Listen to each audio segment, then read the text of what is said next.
Welcome to Corruption Chronicles, stories of everyday people who find corruption and figure out how to fix it. Before we get started, I'd like to thank last week's guest, Mary Elaine Petrucci, who shared her family's firsthand experience of the Ludlow massacre in Colorado. I'm going to say no more because you need to go listen to it. It's an incredible, incredible story. But for today, we have Linda George, and Linda is a state lobbyist. She is a retired state employee, in that state being California.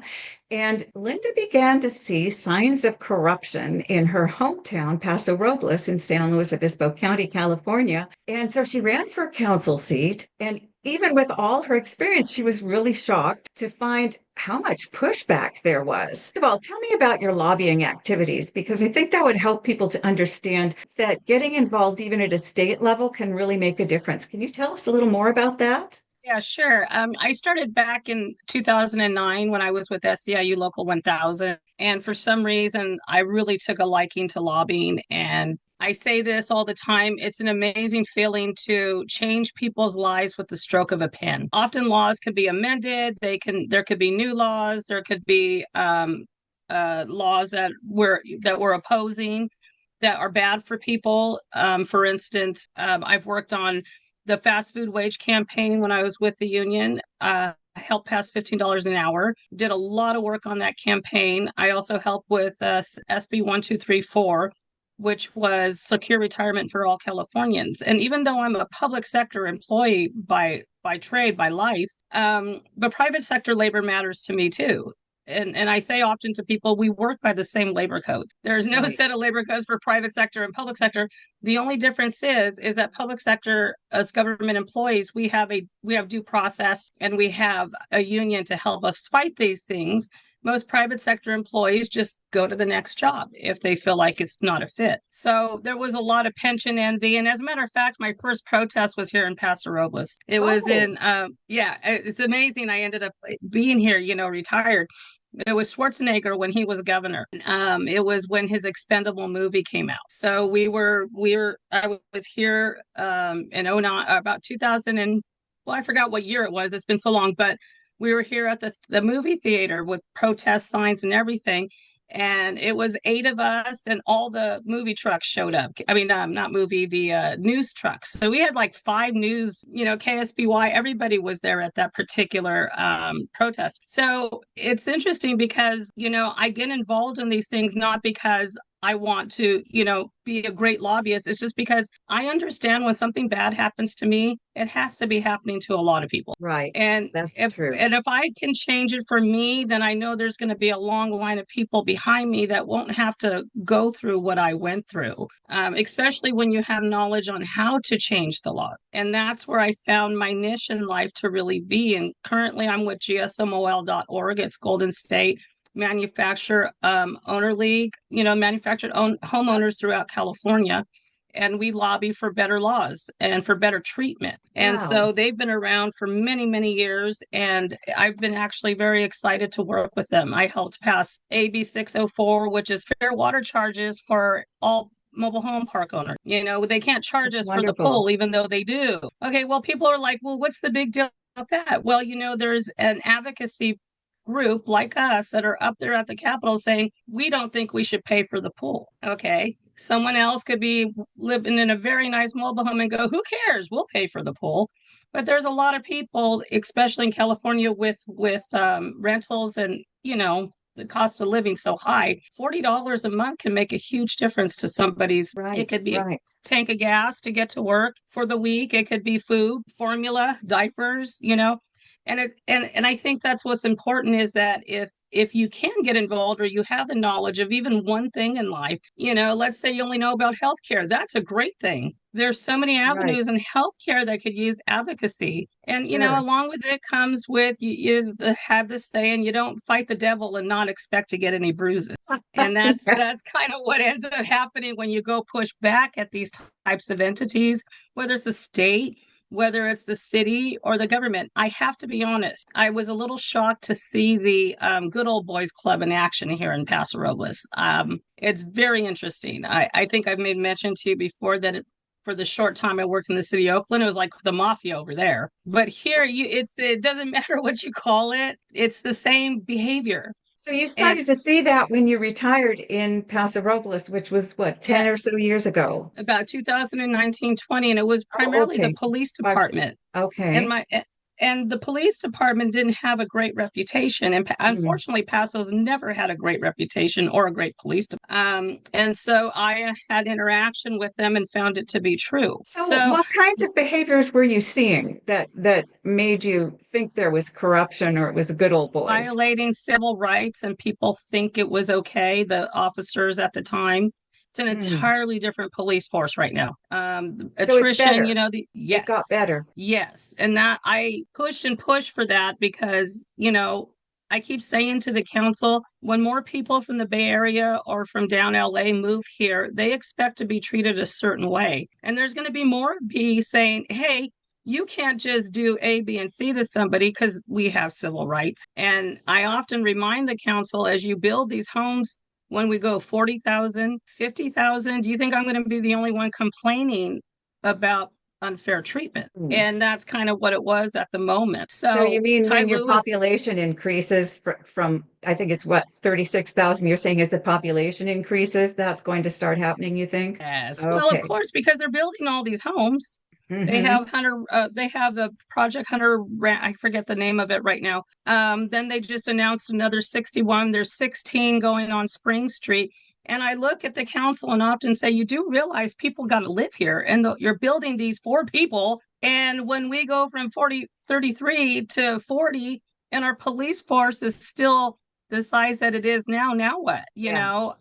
And they're okay with it. It's tourism money or whatever. But yeah, so most of what I've seen with this council is how they just pretend they listen to you and they do nothing. So you go into public comment and they say, thank you for your comment, and then nothing happens. Is that what you're Nothing saying? happens.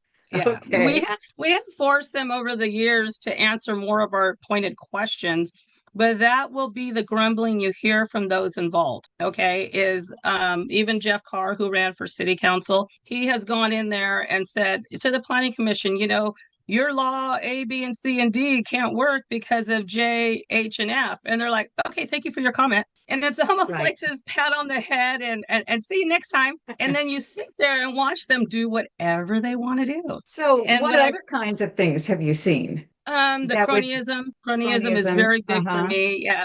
I think I made mention is that there's ethics is not being right or wrong. Ethics is doing the right thing in the situation and what you're tasked to do. Okay, so you have an elected official, right? Or you have, like, for instance, Ty Lewis, he was the city manager. Well, he was appointed by the council, right? So they're supposed to do everything as much as they can in the most ethical manner for Right. the people. So they forget That's who the they serve. That's and what you're saying. They're forgetting who they're working for. Well, I think they know who they're working for. I think they don't care. They have, and people said this to me for a couple years because I've been sitting at City Hall for about 3 or 4 years. Hmm. I just never became super vocal until the parking referendum. Well, that's not true. When Ty Lewis, the city manager, assaulted Mr. Rivera, I became very vocal because I'm a big fan of zero tolerance of workplace violence. I don't know Right. what it is. I just don't think you should be violent at work, right? And so Or Mr. anywhere. Rivera, anywhere real exactly.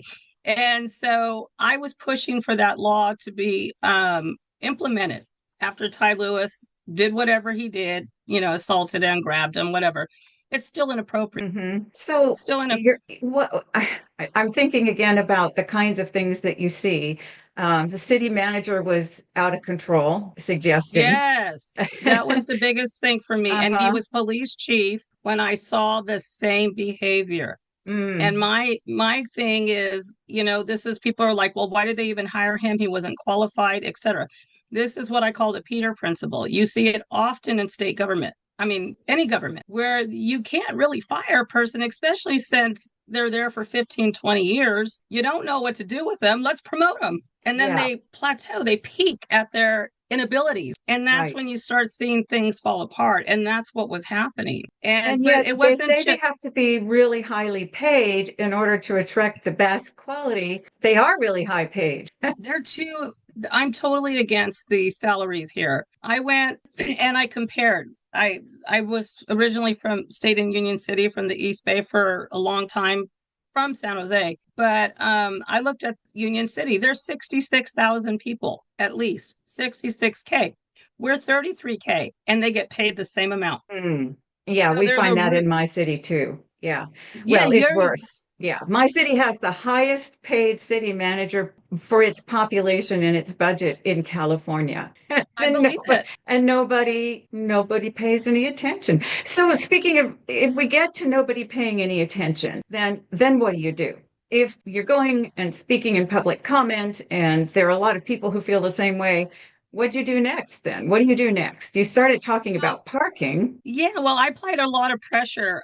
This is not my first rodeo. I came from the most toxic workplace that an investigator, the Department of Labor investigator said the most toxic workplace in 17 years of investing. So for me, even the stuff they did during the election, but it was all very normal to me to see how they behaved. I just never seen it in men. I've never seen an all men council at the time behave in such a manner. It's usually women who are very backbitey, go get them, or we don't like them, let's get rid of them, giggle, giggle as they walk down the hallway. Oh, you mean that But it, adolescent behavior, like maybe, or preteen, the tweens, the 10-year-olds. Uh-huh. yeah, Uh-huh. yeah. We had one manager that would gloat because she was the person to go fire everybody. And some people actually enjoy this and they find themselves in positions so that they can do it.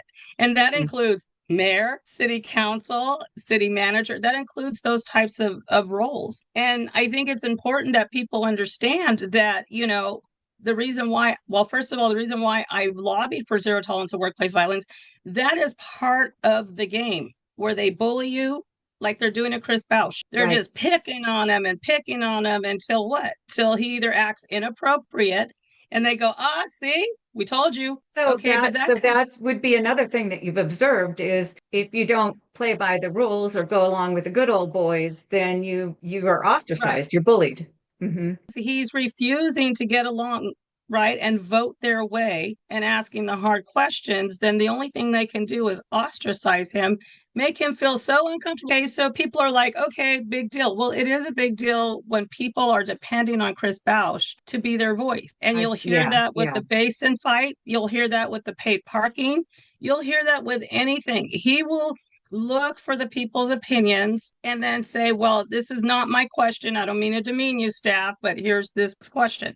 So if he keeps asking these hard questions, what I've heard them say is that it's embarrassing. Why are you asking questions during council? We already talked about this because it's embarrassing. We already talked about this. I thought you were supposed to talk about, I thought you were supposed to, in council meetings, you weren't supposed to already have talked about it. What do you mean They by have that? been. The That's discourse is exactly meant to take place in the public arena. right. And they told Chris, Mr. Bausch, they told everybody they like to make decisions in the back because it's embarrassing to discuss it in front of people. And I've been Oh, saying that's exactly what you're supposed to do. You're supposed to sound silly or unknowledgeable after you've read your agenda, but and you're supposed to be guiding the staff into success. And that is the other issue that we have here in Paso is the very big apathy. I've seen Mayor Hammond be like, well, there's nothing else we can do. I mean, literally, like, for instance, the fire, 4th of July, we're 60K in the hole for that. I We don't don't know what have the happened. money for it. What happened with the fire? The fireworks Oh, display, the the 4th of July. fireworks. Right, Yes. right. So every year the city puts on the fireworks. Well, we're 60,000 in the hole for that. They passed it. Well, Mayor Hammond says, we give it to the city every year. We'll figure out a way. Okay, so there Okay. was, it sounds like there was either no budget or the budget was exceeded. And that's And just, oh, we well. ask those Mhm. questions, and then the staff will be like, well, we've always done it this way. So Well, we've that's what always I see. exceeded the budget. Okay, we've I'm all already, looking back and yeah. forth like, that's not how Uh-huh. you do it. I said they're going, what? No, hello. So we've And always I done it get, this way is another sign that things maybe yes, aren't as they should be. Okay, right. my goodness. And I know I'm a gadfly onto the city council, but it's because of those types of things. Let's talk about a specific thing. So you had a situation where for 5 years there was this new parking rule that everybody hated because the businesses were losing business because people didn't want to pay to park. And then 2,400 people got together and signed signatures on a referendum. What happened after that? So you had 2,400 people. Was that how many you needed to put a referendum on the ballot? I think it was only 1,200. I wasn't part of the really totally the collection, signature collection, but they did it in less than 20 days. Wow. And we had in this county, we had a similar thing in Morro Bay. People were not happy about putting a big wind farm out off the coast, foreign companies coming in and doing that and creating an industrial area in a tourist town where the views are unsurpassable. And they did the same thing in one day. They got every signature they needed to put that on the ballot. And then we had a similar thing in the city of Grover Beach, where the city increased in a town of 14, 13, well, maybe even 12,000. The city was going to double water rates over 4 years, and the people put together an initiative measure to repeal those water rate increases, because even though 2,000 people sent letters to the city, which was 5,000 households, there are only roughly 5,000 households in the city. How big is that? It's part of the 5 cities there. Could have gotten. So even so, the city ignored them. So the people got together and they put a recall of those council members on the ballot, and then they put a repeal of the water rate increase. So guess what happens next? Now they both win in the election in November. It's now April, 5 months later, not even, well, just 5 months later. And even before it was voted on, the City Hall had already put the increase back. They're talking about putting the increase back. So it's not the kind of thing you can stop. You have to keep on it. And that's exactly the point, because after the paid parking was repealed, people kept saying, oh, mayor's going to bring it back. The mayor's going to bring it back. He already said it. Okay, well, a lot of people were signing that petition, and even my signatures to run, I forgot what they're called right now. That's also a petition. It's just a much smaller petition, but it's a petition to be on the ballot. Yes. And so they said, we'll do anything to keep them from bringing the paid parking back. Well, I was like, okay, well, the Chief Nord sells the equipment and says, no way are we ever going to have paid parking, but everybody's still very waiting for them to bring it back. The police chief was listening to the people, and he knew they didn't want it, and so the police chief got rid of the parking equipment. Sorry? Yes, he did. He did sell it, but he didn't have any control over that fight. He was kind of whatever you guys decide. But what happened is Chris Beal wins. She's seated, sworn in. Suddenly, employee parking becomes an issue downtown. And they're talking about it, and all of a sudden, Mayor Hammond says, well, if we have to talk about employee parking, we're bringing paid parking back. Wow. I don't know how those two necessarily equate. Interesting. We didn't either, but that's the first thing he said. And like even with the basin fight, I just told them today, you can't trust what he says, because they'll say, we're not going to charge the little guy. But when they need to charge you, they're going to turn around and bring it back, So what happened when you turned in your 2,400 signatures? What happened then? They rejected them. They rejected them for font, do that? And it wasn't clear. And I think they Dave Nelson like the font, the size of the font. The title or something wasn't written clear, even though they had an attorney look it over. So they were looking for every little thing to reject it, which they did. They rejected it. Probably, had you gone to court, would have been considered illegal, because if it, on the face of it, if it is substantially compliant with what the state wants, then usually the courts will protect the rights of the voters. And that's an interesting scenario we've had recently. And we were not able to do our recall, not because we had the font sizes or anything else wrong at all on that, but because the city clerk didn't like what we had in the recalls. And the city council, of course, didn't like it, because we were recalling them. And so for 3 or 4 months, they blocked the recall. We could not do it until we literally had about a month left to do 60 days entitlement to signatures for the recalls. 2 of them, it was too late because they had to rerun anyway. But one who was still in office, it wasn't too late. And the courts actually decided on our behalf that the city had violated election laws. And so then the city refused to pay our costs. Really? We've been discussing, well, shall I say, discussing that for a year. And strangely enough, the courts have said, no, they won't make the city pay our costs. We don't pay theirs, but they won't have to pay ours, even though they lost, even though the recall and the repeal won hands down in the city with the voters, even though all of that, they were not going to make the city pay our costs because they said it's not of significant importance to the people that they be able to do a citizen And ballot that was the initiative. problem because with the parking program, somewhere along the line, the city attorney decided to only reimburse people for a year. Oh my.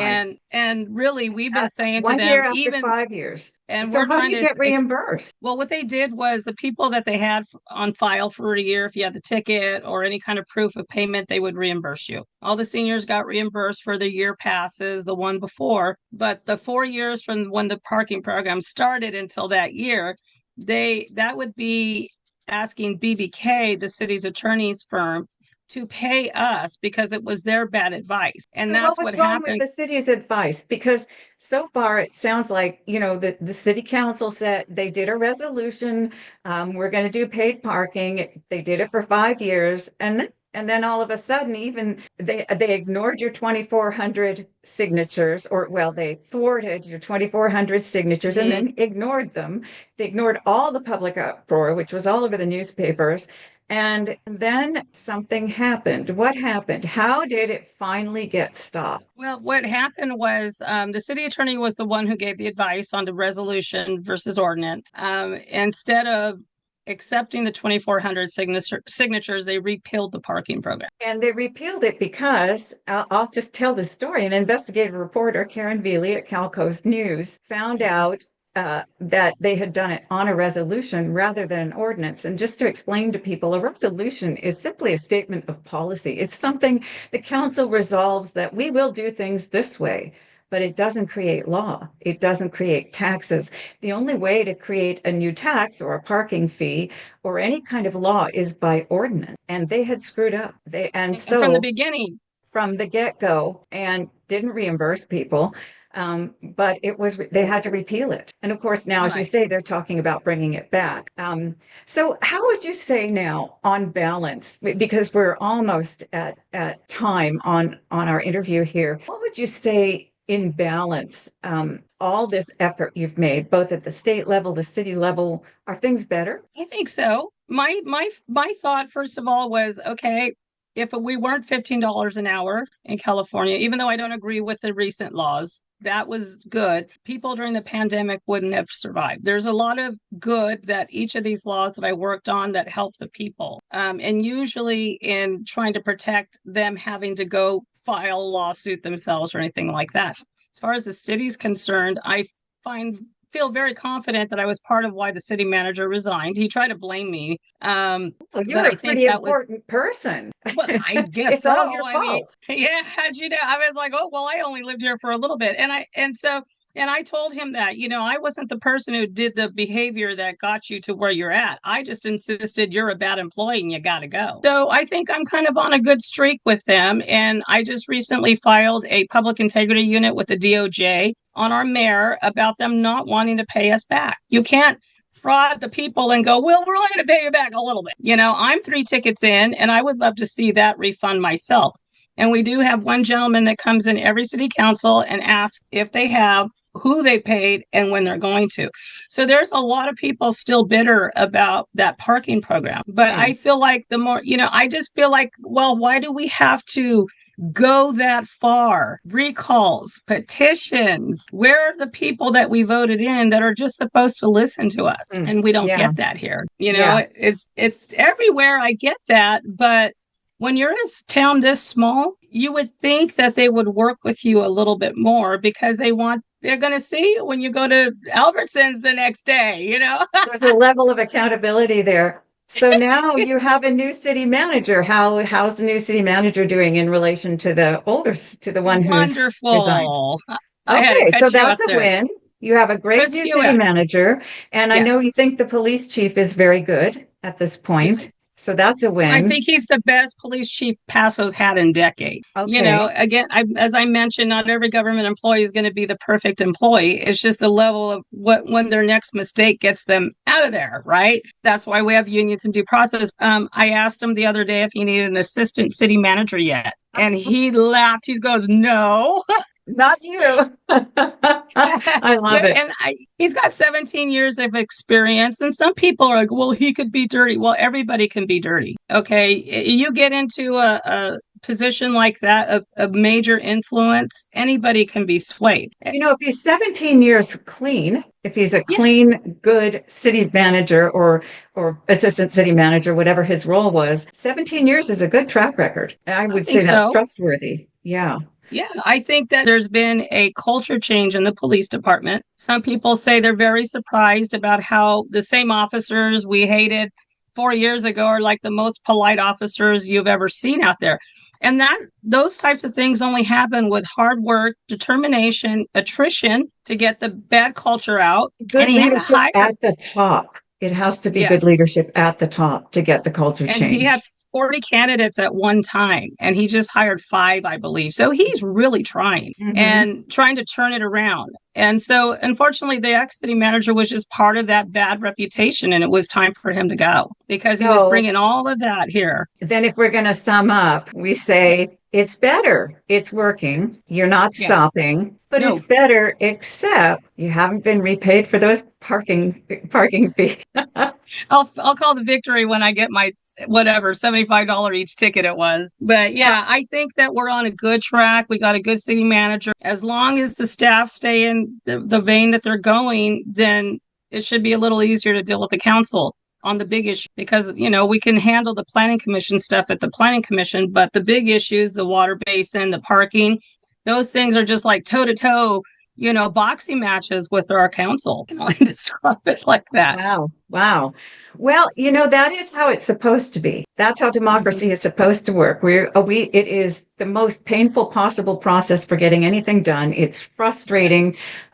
We have spirited discourse, which is a good thing. Sometimes it's kinder than other times. And Right. but we end up with better solutions when we have that conversation. And Yeah. anytime it's being blocked by good old boys or by we've always done it this way or by block voting, where people always vote together in the same block. Anytime Yes. that happens, then it really does frustrate democracy in a bad Oh, way. yeah. Yeah. So it's really Yes. interesting to hear from someone who's been sort of an on the ground activist about things. So thank you, Linda, for everything you've been doing and Anytime. for sharing with us. And I love hopefully it'll California. encourage people to do more themselves. Yeah, I worked 30 years for California and I love California. And Paso Robles is my retirement home. And I came here to retire. So I hope that they start behaving so I can retire. That's wonderful. But I Well, think thank we you. got our work cut off for us around here. Yeah, yeah. Well, I have to say, retired people are the biggest, absolutely the biggest help in this situation because if you're out there working, trying to survive in a very expensive county where really pretty much both partners have to work in order to survive, then we really need the help of Yeah. retirees. And the other thing about retirees is that they've got years of really good experience that Yeah. is very, very helpful and Yeah. insight and wisdom. Well, One good bad luck in the apple at a next time. election. Thanks. So, Linda, what if someone wanted to talk with you about all of this? Are you open to conversations? Can they contact you somehow? How would that work? Oh, yeah, absolutely. My email address, my is pinkydiamonds@gmail.com, PINKYDMDZ@gmail.com. My phone number is 805-978-7024.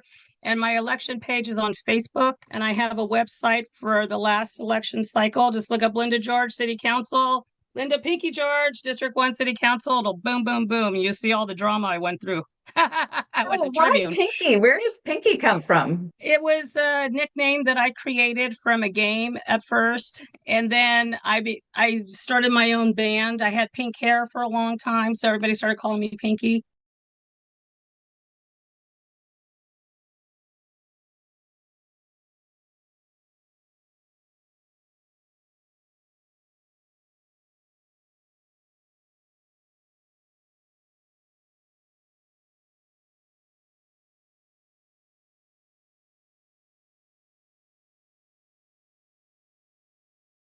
So it really sticks because people want me to do pinky for Paso next time. And Oh, my that's signs cute. be pink. Oh We'll boy. see.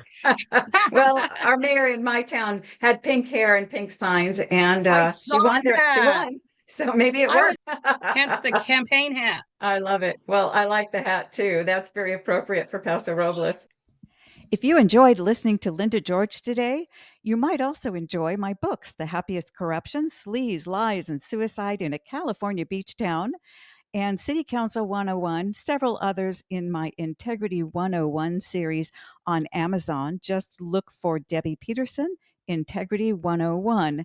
You can also find several other podcasts similar to this one on my YouTube channel, Corruption Chronicles, that will help you in your journey in helping your local government become better government. Thank you for listening.